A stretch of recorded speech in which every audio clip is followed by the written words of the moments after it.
My name is Mary Hamilton. I think I know most people in the room.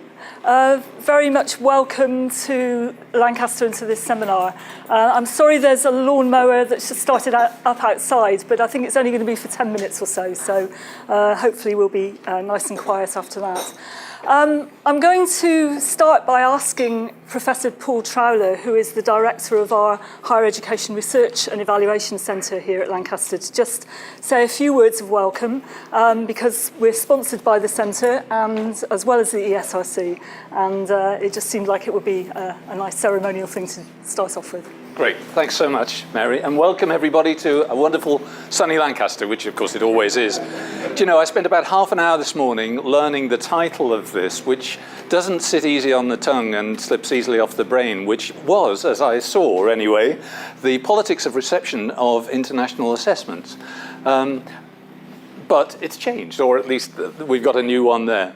I thought it was quite interesting that you could pretty much shuffle those words around and still get a sensible phrase out of it, but that probably was the point of it, yes. Anyway, I'm director, as Mary said, of here at Lancaster, and that is our email address as well, here at Lancaster, if you ever want to email us. The Higher Education Research and Evaluation Centre, now I'm competing with the lawnmower. We run 2 doctoral programs in higher education, for professionals in higher education. We do a lot of research and evaluation work, and all of our work is concerned with obviously impact, change, enhancement, and so on. And policy, including this area, is a big part of what we do and is one of my specialisms. That centre sits in the Department of Educational Research, and there are 2 other centres in the department, Technology Enhanced Learning, which runs another doctoral program, and Education and Social Justice and Welfare, which runs another one. So we're a doctoral-only centre. And across all of those, policy, social justice, the tackling of structured inequality, and the critical evaluation of policy, including media, etc., is a really significant part of our work. So I hope you have a really successful ESRC symposium. You're all very welcome here, and I hope you enjoy your time. Thank you very much indeed. Thank you, Mary. Yes, I'm going to make just a few remarks because we've reached here the 5th in our ESRC-funded seminar series on the potentials, politics and practices of international assessments. That's the kind of overall focus of the series. And we've been holding the seminars in other institutions around the world. So the first one was in Edinburgh, the second one in New York, we had one in Lima, and the most recent one was in Norwich at the University of East Anglia. And our final one will be in Berlin. So if you enjoy this one, we hope you might come back for the Berlin seminar as well. The seminar series is organised by the International Laboratory for International Assessments, and I think Brian is going to say a little bit more about us as a group later on. And obviously, each seminar is sponsored by an institution that it goes to. The point of the seminar series is to bring together academic researchers, testing agencies, and the end users of international assessments in order to do these things, to develop an agenda for international assessment studies as a field for academic research and publication. Hello, Gemma. And to build an international network of researchers and practitioners around a set of common interests and concerns. So we have quite a wide variety of backgrounds in the room, lots and lots of expertise. So I hope, we're a fairly small group. I hope that we can use this as a real opportunity for a working seminar, working event together, and to bring together the benefits of the different backgrounds that we have. When we started the series, our first seminar back in Edinburgh, we began looking broadly at the governance of international assessments, their historical development, and what this can tell us about underlying policy directions and visions for the field. The second seminar, we looked at how the findings make their way into policy and the extent to which convergent policy reforms result from them. That was our seminar in New York that we did at Teachers College, where Oren was part of that seminar. In seminars 3 and 4, we examined the values on which tests are based and looked at the actual production processes of test items, the test-taking situation, recording and analysis. And seminar 3 particularly, the one in Lima, looked at cross-cultural issues. So we've kind of come a long way. Those discussions and presentations revealed in detail the large amount of work that's involved in developing and applying these international tests.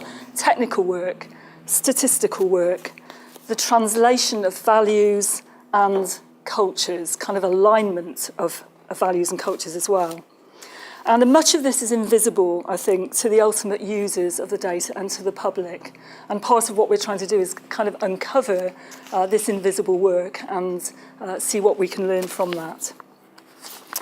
So, in this seminar, we now move on. And what we want to look at here in the next 2 days is how international assessments engage with the broader societies that they're designed to serve and to improve, because I think most people involved in international assessments of education have quite kind of utopian views in a way about what these assessments can achieve, and very often very committed people who are working in these organisations.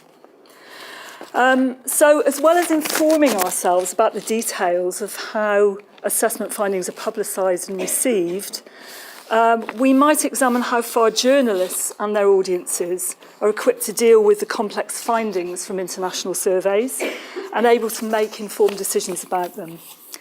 And we would also like to consider, while we're here, the possibilities for exercising some kind of critical agency by intervening in these discursive processes to address the methodologies and the ambitions of the surveys, some of the conflicts and differences between different priorities and interest groups involved with these tests. We're interested in all sectors of education. Some people are much more involved with schools and school teachers and school pupils. Some people, like myself, more on the adult lifelong learning side, and some people in the area of higher education, which we're going to showcase, I think, this afternoon. Okay, so I hope that gives you a general orientation to what we're doing here together and what I hope will happen during the next 2 days. We've got a great pack of material here that's been produced by Catherine, but actually produced by many of the people in this room, because people were really good about providing briefing papers and abstracts. And we've got, as well as the programme that you'll see on the front here, which I'm going to take you through in a minute, we've got a handbook which hasn't got absolutely everybody's details in, but many of the people who are here. And I do urge you to read this through, because the idea of it was so that we would start with the advantage of knowing a bit about each other and the kinds of things that we might talk to a new person about. But also people have made some really interesting suggestions about what issues they would like to discuss and have raised during these 2 days. So it's not long, it's quite interesting reading, and I would, if you haven't had time to look at it, I would recommend that you do. And now what I'd like to do is take a few minutes to go through the programme so that you get a sense of what you can expect today and tomorrow. Basically, I've tried to organise the programme with a logic to it, and the logic is around these 3 themes. First of all, and this is what we'll deal with this afternoon, how are individual countries mobilised to participate in international surveys? Because if you're dealing with the public reception of findings, you have to have countries involved in the first place, otherwise, the thing doesn't happen. But that is a kind of issue of engagement and reception. Secondly, how is the public release of findings from international assessments managed? And this is particularly an issue for the agencies who are creating and promoting the tests and the surveys. And then the third theme is how are the findings reported and interpreted in the media, and what are the possibilities for intervening in the process. Okay, so this is teasing out a little bit more what I said earlier about the overall aims. So if we look quickly at the programme that we've got, I can match the different speakers to these themes, if you like. When we start off this afternoon, Professor Oren Pismani-Levy is going to give a kind of overall opening keynote where he's going to raise some of the methodological and conceptual issues in this area. After his talk, we'll move on to Dr. Sarah Richardson, who is going to join us by video. She's made a video for us, and then she's going to join us by video link from India. And she will be dealing with a HALO project, the assessment of higher education learning outcomes. And we'll be dealing specifically with this issue of how individual countries were mobilised in order to carry out the feasibility studies for that initiative. So I think that's a very interesting topic. In your pack, you have a briefing paper that's been put together by Dr. Catherine O'Connell, who's sitting over here. Catherine, do you want to wave? Who's a specialist in university rankings, which I think is an interesting comparison with the HALO International Assessment programme. And Catherine was a PhD student here and is now based in Liverpool Hope University. So she's available through the event to talk to if you're interested more in the higher education side and don't feel that you are very familiar with it.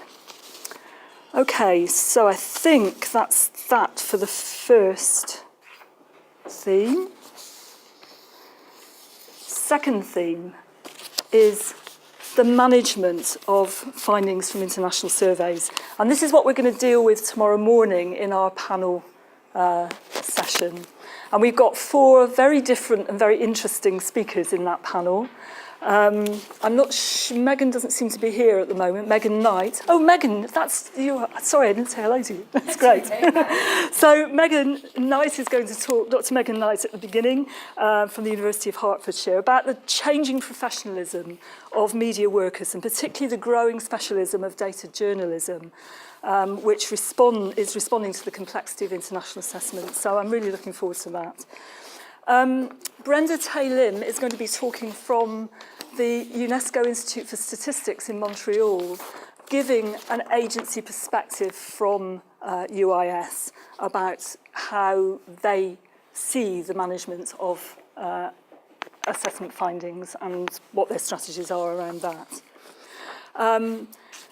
We have had some interesting exchanges by email with Spencer Wilson, who works in the media unit in the OECD, and you've got a summary of some of that correspondence in your pack that you can look at, because that's very pertinent to the OECD's strategy for media as well. So I think if you can see that paper as an addition to the panel speakers that we've got tomorrow, that would be great.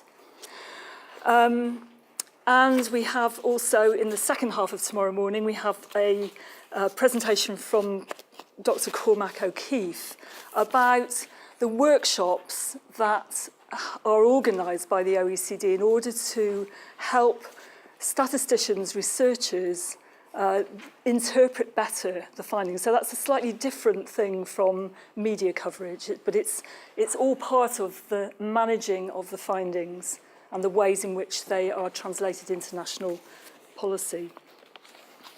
And finally, we have Dr. Petra Javra, who's here from Slovenia. She's very welcome. And she belongs to the Slovenian Institute for Adult Education. And she's going to describe the approach of a government advocacy agency working with journalists, with policymakers, with the public, to prepare for the release of PIAC findings. So I think all those in different ways are going to be really interesting windows on this second theme here. So Dr. Javra's work leads us into our third issue of how findings are reported and interpreted in the media and what the possibilities are for intervening in that process. This is going to be dealt with in the afternoon tomorrow.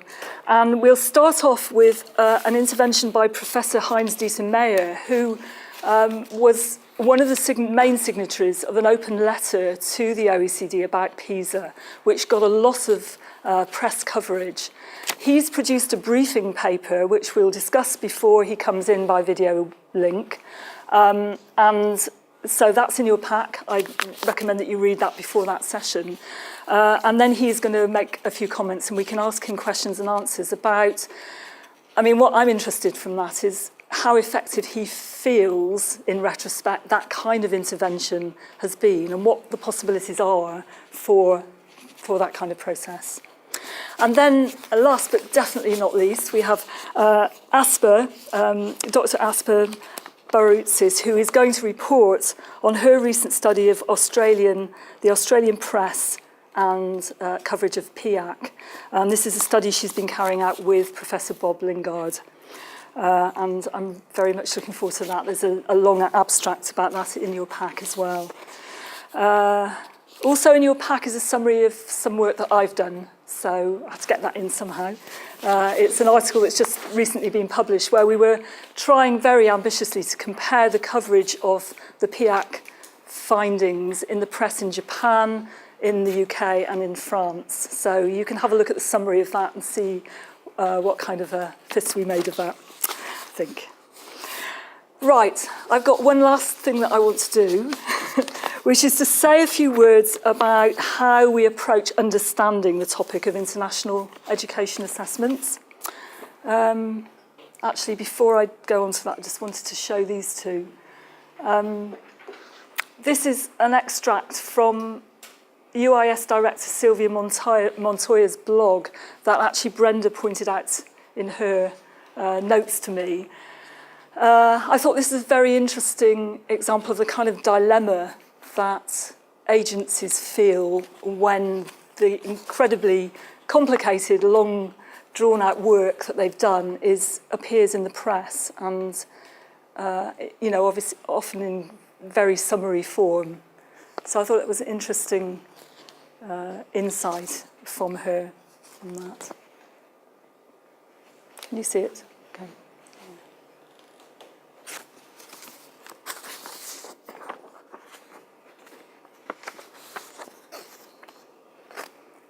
And then the final thing I wanted to show is when we think about media coverage, and certainly the kinds of material that you can collect as a researcher from newspaper databases, for example, is very much narrative in form.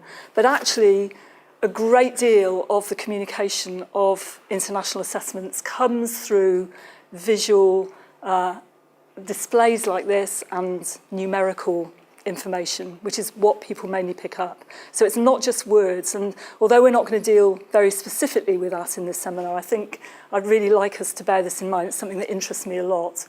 I think, and I almost feel that the visual displays are now overtaking the numbers. You know, they are the things that you can take in as perhaps a quick reader of these assessment findings. And that's very much kind of an interesting thing, isn't it? What's the balance of what people absorb? Is it words? Is it images? Is it the numbers themselves? Okay. So this is my last point. We've got lots of different theoretical frameworks, understandings of what we're doing in the room. We've got quite a lot of policy-related theory, testing theory, world institutional theory. We've got policy network analysis, frame analysis. There's one approach that's been especially productive for the work of the lab, and I just wanted to foreground this, because it's very much identified with Lancaster as well, through the work of sociologists and anthropologists like John Law and Lucy Suchman, who are both, or have been both, here at Lancaster, and has drawn a whole group of scholars around them from a number of different disciplines. So that approach is what I would call science technology studies.